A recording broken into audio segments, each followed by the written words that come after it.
During the hearing for rapist and serial killer Alfred Gaynor, one of the most violent courtroom outbursts took place. After sitting through days of Gaynor's trial, the son of one of Gaynor's victims finally leapt into action and attacked Gaynor as his defense attorney spoke of the harsh conditions Gaynor faced in prison. The man charges at Gaynor at full speed, drags him across the courtroom with vicious punches, and even slams a large chair against the man at full force. Gaynor was said to have raped and killed the man's mother in a particularly gruesome fashion, and the details were too much for this man to take. After the beating, Gaynor is seen limping out of the courtroom with the help of an officer. The courtroom is then evacuated until order can be restored. After the incident, the man was charged with disrupting courtroom proceedings, and Gaynor was charged with 4 life sentences in prison.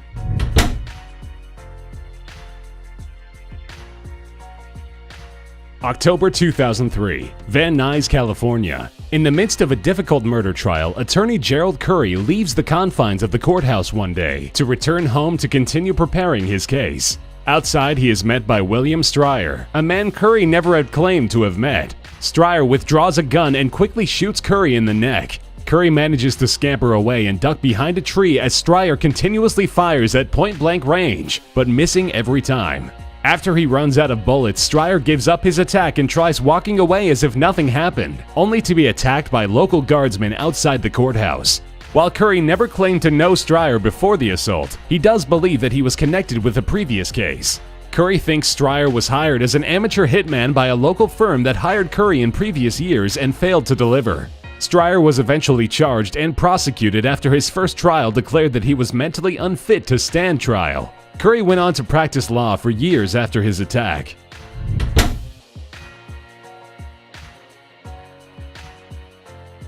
In one of the most bizarre courtroom instances of all time, convicted arsonist Michael Marin not only succeeded in his plot to burn down his home for the insurance money, but also in his own suicide during his own trial for his crime.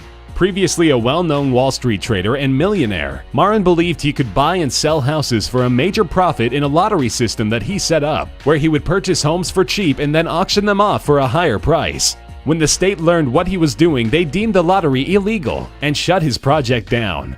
Furious he was now stuck with a home he did not want, Marin burnt the home down to make his money back. After being caught and placed on trial, Marin swallowed a cyanide pill, which took effect on camera. His body convulses violently as he chokes back and falls forward into the arms of his defense attorney. Marin was rushed to the nearest hospital for treatment, but he was pronounced dead upon arrival.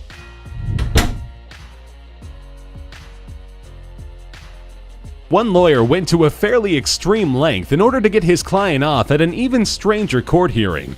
In 2003, Walt Disney World worker Michael Chartrand was going about his daily routine dressed as one of the park's characters, Tigger from Winnie the Pooh. Chartrand was stopped by a mother and her daughter and asked for a photo, which he happily obliged. But during the photo, the mother accused Chartrand of groping her daughter and took the incident up with park officials. Chartrand was swiftly arrested and put on trial under the care of defender Jeff Kaufman. In a last-ditch effort to ensure that his client would not be found guilty, Kaufman donned the Tigger suit in court himself to show the jury how it might look as though a man in a Tigger costume would be groping someone smaller, but how in actuality, no physical contact would be made. He also argued to the costume's limitations in peripheral view and movement, which seemed to be enough for a jury, as they claimed Chartrand not guilty and he was free to go on with his life.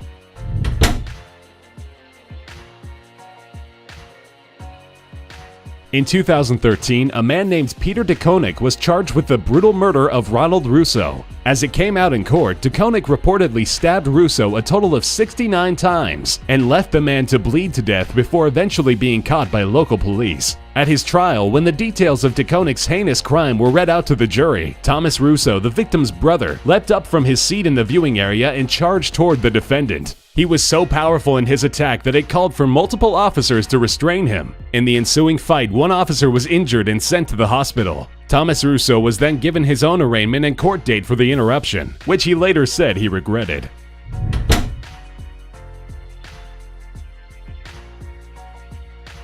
In one of the most infuriating court cases of all time, a court-martial named Ron Fox was charged with sexual assault after reportedly fondling and groping Monica Contreras when she appeared in front of a judge for a standard divorce case meeting.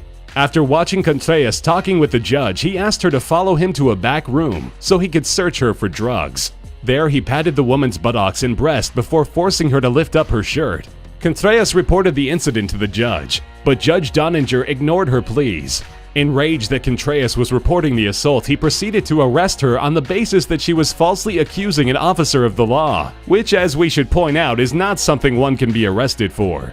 Contreras was hauled off to jail and eventually released. She later sued Fox and spurned an internal investigation, which found Marshal Ron Fox guilty of what he had been accused of, the removal of Judge Donninger, and Contreras $200,000 richer after a healthy settlement for her troubles.